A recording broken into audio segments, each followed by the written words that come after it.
చైతన్య రథం ప్రేక్షకులకు స్వాగతం, నమస్కారం. జగన్మోహన్ రెడ్డి చేసిన భారీ స్కామ్ లిక్కర్ స్కామ్. ఆ స్కామ్ లో చిట్టెలుకలు చాలా అరెస్ట్ అయినాయి. ఇప్పుడు పెద్ద ఎలుకలు అరెస్ట్ కాబోతున్నాయి. ఆ పెద్ద ఎలుకలో ఒక ఎలుక బాలాజీ గోవిందప్ప అరెస్ట్ అయ్యాడు, రిమాండ్ లో ఉన్నాడు.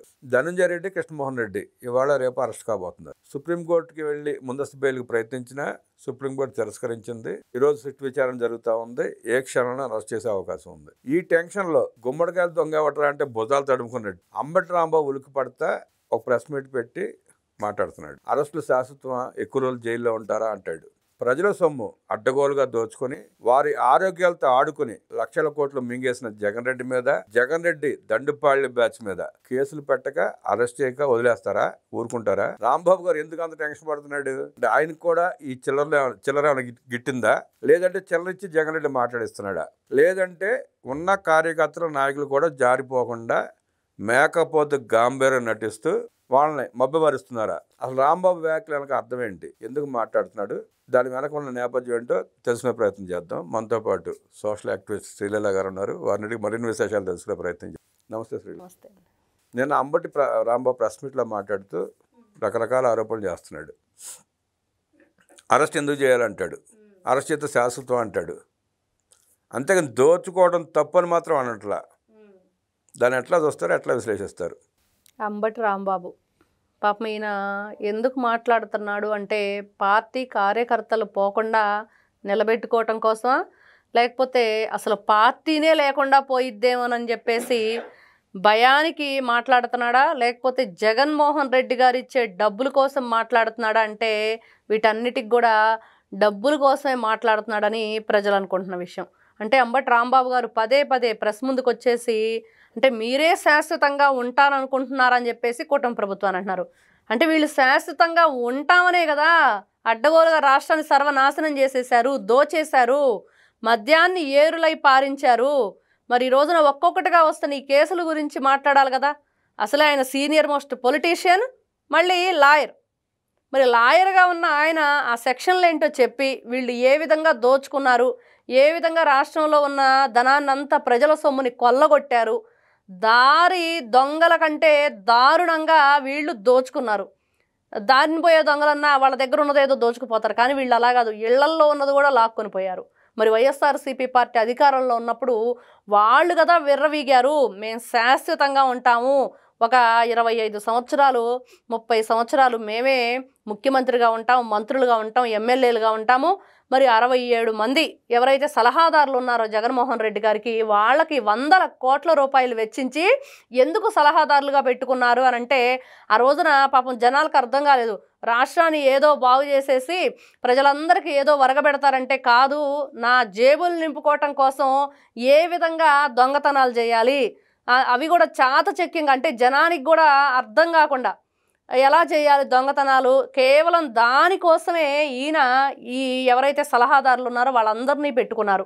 మరి సకల శాఖ మంత్రి సజ్జల రామకృష్ణారెడ్డి, మరి ఆయన పాత్ర ఏంటి, ఆయన కొడుకు పాత్ర ఏంటి, వైవి సుబ్బారెడ్డి, మరి ఆయన పాత్ర ఏంటి, ఆయన కొడుకు పాత్ర ఏంటి, ఇటు చూస్తే పెద్దిరెడ్డి రామచంద్రారెడ్డి, ఆయన కుమారుడు మిథున్ రెడ్డి. మరి ఆ మిథున్ రెడ్డి పాపం ఎస్పీవై ఆగ్రో సజ్జల శ్రీధర్ రెడ్డి గారికి అప్పు ఇప్పించి 45 కోట్లు, మరి దాంట్లో 13 కోట్లు ఈయన వాటా నొక్కేశాడంటే ఇది నా కమిషన్ అని. మరి మొన్న ఈయన వచ్చేసి బయటికి అస్సలు నేను ఎంపీని, నాకేం సంబంధం రాష్ట్రంతో, అసలు మద్యం కుంభకోణంలోనే నేను లేను అంటున్నారు. మరి ఎందుకు ఈ జే బ్రాండ్స్ తెచ్చేసి జనాన్ని ఎంత దారుణంగా వాళ్ళని బలి చేశారు, వాళ్ళ ఆరోగ్యాలు సర్వనాశనం చేసేసారు. ఈ రోజున ఈ జే బ్యాచ్ అంతా ఎందుకు గగ్గోలు పెడుతుంది, ఎందుకు భయపడుతుంది? నిజంగా వీళ్ళంతా కూడా మేకపోతు గాంభీర్యాన్నే ప్రదర్శిస్తున్నారు. ఇదైతే మనకు క్లియర్గా అర్థమవుతుంది. అంబటి రాంబాబు గారు కూడా అంతే, ఎవరో ఒకరు వచ్చి మాట్లాడాలి, లేకపోతే జగన్మోహన్ రెడ్డి గారు చెప్పారంట మా బాబాయ్ గొడ్డలు రెడీగా ఉంది మీ అందరికని. అదేవిధంగా వీళ్ళు భయపెడుతున్నారా, లేకపోతే భయభ్రాంతులకు గురి చేస్తున్నారంటే ఖచ్చితంగా జగన్మోహన్ రెడ్డి వల్ల ఆయన చూసి మాత్రం వీళ్ళు భయపడుతున్నారు. భయపడి ఇచ్చిన డబ్బులు తీసుకొని చెప్పినట్టు మాట్లాడండి అంటేనే వీళ్ళు మాట్లాడుతున్నారని చెప్పేసి ఈరోజు ప్రజలు అనుకుంటున్న విషయం. సహజంగా ఏ పార్టీకి అయినానండి ఆ పార్టీకి అధికార ప్రతినిధులు ఉంటారు. వైఎస్ఆర్ కాంగ్రెస్ పార్టీకి ఆణిముత్యాలంటే 3 అధికార ప్రతినిధులు ఉన్నారు. ఒకరు రోజారెడ్డి, 2 ఆర్ఎస్ శ్యామల, 3 గోరంట్ల మాధవ్. ఆ ముగ్గురు ఏ రోజు వచ్చి ఖండించడం కానీ స్టేట్మెంట్లు ఇవ్వడం కానీ మాట్లాడడం కానీ చేయరు. అంబటి రాంబాబు ప్రతిదానికి పూసుకొని వచ్చి మాట్లాడుతూ ఉంటాడు. అంటే ఆ ముగ్గురు చేత కాని వాళ్ళని చెప్పి ఊరినే వాళ్ళ పేర్లు పెట్టి రాంబాబుతో మాట్లాడిస్తున్నారంటారా, లేదంటే రాంబాబే ఏం చేయాలో తెలియక వచ్చి మాట్లాడుతున్నాడు అంటారా? ఇక్కడ వైఎస్ఆర్సీపీ పార్టీలు గతంలో కూడా మనం చూసాం. అక్కడ రకరకాలుగా ఉండిద్దండి. ఇప్పుడు డిప్యూటీ సీఎంలు ఉంటారు, వాళ్ళని కూడా మొన్న ఈ మధ్య కాలం వరకు మనం వాళ్ళ మొహాలు కూడా చూసారు, మరి కొత్తగా పరిచయం చేస్తూ ఉంటారు. మరి అదేవిధంగా వీళ్ళంతా అధికార ప్రతినిధులు అని చెప్తారు. మరి హోమ్ మినిస్టర్ వనిత ఉంది అప్పట్లో, మరి ఆవిడ కేవలం డమ్మీ మాత్రమే చేసేదంతా సకల శాఖ మంత్రి సజ్జలకు ఆ పేరు ఎందుకు వచ్చింది? సకల శాఖలు ఆయన ఆధ్వర్యంలో నడుస్తాయి కాబట్టి సకల శాఖ మంత్రి సజ్జల రామకృష్ణారెడ్డి. అంటే వీళ్ళందరూ ఉన్నారు.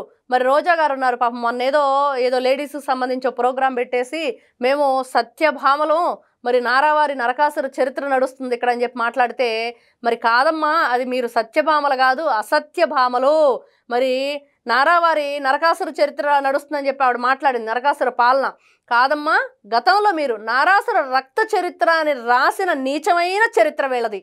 కాబట్టి ఈ రోజున వీళ్ళు ఎక్కడున్నారో ఒకసారి వెనక్కి తిరిగి చూసుకుంటే అర్థమవుతుంది. మరి ఆవిడకి మాట్లాడటం చేత కాదు, ఒక స్త్రీగా గౌరవింపబడటం చేత కాదు, గౌరవించడం చేత కాదు. మనం తిరుపతిలో ఎలా మాట్లాడింది, ఆడంగి వెదవల్లారా అని మాట్లాడటం, ఇంకేదేదో భాష మాట్లాడటం. మరి ఇటు చూస్తే శ్యామల వీళ్ళ అధికార ప్రతినిధిగా ఉండి ప్రజల పట్ల ఎలా ఉండాలి, మరి వ్యవస్థ పట్ల ఎట్లా ఉండాలంటే ఆవిడ బెట్టింగ్ యాప్లకు ప్రమోషన్లు ఇచ్చి ఏ విధంగా పోలీస్ స్టేషన్ల చుట్టూ తిరుగుతుందో చూసాం. ఇంకా గోరంట్ల మాధవ్ బాబోయ్, ఆయన పేరెత్తాలంటేనే భయం. ఎందుకంటే ఆయన కొత్త రకమైన వాట్సాప్ గవర్నెన్స్ తెచ్చి బట్టలు లేకుండా వీడియో కాల్స్ చేసి ప్రపంచానికి తెలియజేశాడు. మరి ఇట్లాంటి వ్యక్తులంతా ఈ పార్టీలో పెట్టుకొని మరి వాళ్ళందరూ వస్తే ఈ విధంగా అడుగుతున్నారు జనాలు. మరి అంబటి రాంబాబు వస్తే బాగుంటుందంటే అంబటి రాంబాబు గారి మీద కూడా కొన్ని ఉన్నాయి. ఆ పదాలు కూడా మరి గంట అరగంట అంటూ ఇంకోటేదో మాట్లాడుకుంటూ ఇట్లాంటి వ్యక్తుల్ని మీరు ఎందుకు పెంచి పోషిస్తున్నారు? వాళ్ళందరూ లేక మాట్లాడుతున్నారంటే మరి అంబటి రాంబాబు గారు జగన్మోహన్ రెడ్డి గారి దగ్గర మార్కులు కొట్టేయాలి, డబ్బులు కొట్టేయాలి. నేను కూడా ఉన్నాను పార్టీలో, మళ్ళీ మా పార్టీ వచ్చింది కళ్ళు మూసుకుంటే ఇట్టే వచ్చేసింది అని చెప్పి జగన్మోహన్ రెడ్డి గారు చెప్తున్నారు. మరి ఆ కళ్ళు ఇట్లే మూసుకుంటే వచ్చే పదవి కోసం అంటే అదృష్టం, అంటే మనం అనుకున్నది జరగాలంటే కళ నెరవేరిందంటే మనం అనుకున్నది జరిగింది అన్నట్లుగా వీళ్ళ పరిస్థితి అలా ఉందన్నమాట. అందుకే వస్తున్నారు అంబటి రాంబాబు గారు. ఇదైతే కరెక్ట్గా చెప్పుకోవచ్చు మనం. పని పాట లేని అంబటి రాంబాబు, నేను కూడా ఇంకా రాజకీయాల్లో ఉన్నాను, నా మీద కూటమి ప్రభుత్వం కేసులు పెట్టలేదు, ఎందుకు పెట్టలేదా అంటూ ఆవేశపడిపోతూ ప్రతి దాన్ని చిలవల పొలవలు చేసి ఎప్పుడు అరెస్ట్ చేస్తారా అని అంటూ ఎదురు చూస్తూ కాలక్షేపం చేస్తూ జగన్ రెడ్డి ప్రాపం కోసం పాకులాడుతున్న అంబటి రాంబాబు సంజన సుఖనీల సంగతి పక్కన పెట్టి ఈ వ్యవహారాలను ఆయనకి ఎందుకంటూ విశ్లేషించిన శ్రీలీల గారికి ధన్యవాదాలు తెలియజేస్తూ నమస్కారం.